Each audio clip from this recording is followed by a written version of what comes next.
അമിതമായ ഛർദി, അമിതമായ വയറിളക്കം ഇവ വൃക്കകളെ ബാധിക്കുമോ? നമസ്തേ, ഞാൻ doctor Ramyasree, Apollo Adlux hospital അങ്കമാലിയിലെ കൺസൾട്ടൻറ്റ് നെഫ്രോളജിസ്റ്റാണ്. ചൂട് കൂടിയ ഇടങ്ങൾ, പ്രത്യേകിച്ച് കേരളത്തിലും മറ്റിടങ്ങളിലും നമ്മൾ സാധാരണയായി കണ്ടുവരുന്ന രോഗാവസ്ഥകളിൽ ഒന്നാണ് അമിതമായ ഛർദിയും വയറിളക്കവും.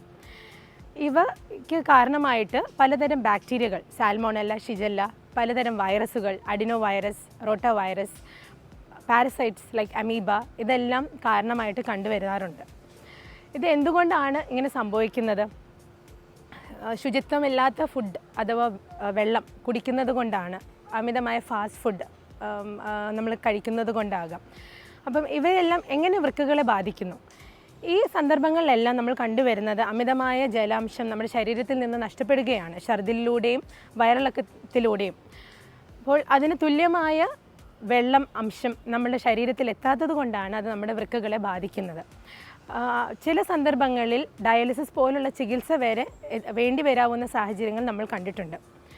അപ്പോൾ നമ്മൾ ഇത് നിസ്സാരമായി തള്ളിക്കളയേണ്ട ഒരു അവസ്ഥയല്ല. ഇതിന് റിസ്ക് ഫാക്ടേഴ്സ് കൂടുതലായിട്ട് നമ്മൾ കണ്ടുവരുന്നത് പ്രമേഹം അഥവാ ഡയബറ്റിസ്, രക്താതിസമ്മർദ്ദം അഥവാ ഹൈപ്പർ ടെൻഷൻ, ഏജ്ഡ് പോപ്പുലേഷൻ, അതായത് 60 വയസ്സിന് മുകളിലുള്ള ജനങ്ങളിലാണ് സാധാരണ നമ്മൾ ഇത്തരം വൃക്കയ്ക്ക് ദോഷം കണ്ടുവരുന്നത്. അതിനാൽ നമ്മൾ ഈ ഗ്രൂപ്പിലുള്ള ആളുകളും വൃക്കയ്ക്ക് പ്രശ്നം ഓൾറെഡി ഉള്ള ജനങ്ങളിൽ പ്രത്യേകം ഭക്ഷണവും അല്ലെങ്കിൽ വെള്ളം കഴിക്കുന്ന സമയത്ത് ശ്രദ്ധ പാലിക്കേണ്ടതാണ്. ട്രീറ്റ്മെൻറ്റ് ഇതാണ്, നമുക്ക് കറക്റ്റായിട്ടുള്ള ഫ്ലൂയിഡ് അഡ്മിറ്റ് ചെയ്ത് IV ഡ്രിപ്പായിട്ട് കൊടുക്കേണ്ടി വരുന്ന സാഹചര്യം വരും. ICUയിൽ അഡ്മിറ്റ് ചെയ്ത് ശരീരത്തിലെ സോഡിയത്തിൻ്റെയും പൊട്ടാഷ്യത്തിൻ്റെയും അളവുകൾ നമ്മൾ നിയന്ത്രിച്ച് അതിന് കറക്റ്റായിട്ടുള്ള ട്രീറ്റ്മെൻറ്റ് ലഭിക്കണം. അതുകൊണ്ട് എത്രയും പെട്ടെന്ന് രോഗലക്ഷണങ്ങൾ അനുഭവപ്പെടുന്ന സമയത്ത് തന്നെ അത് ഡോക്ടറിൻ്റെ ട്രീറ്റ്മെൻറ്റ് എടുക്കേണ്ടതാണ്.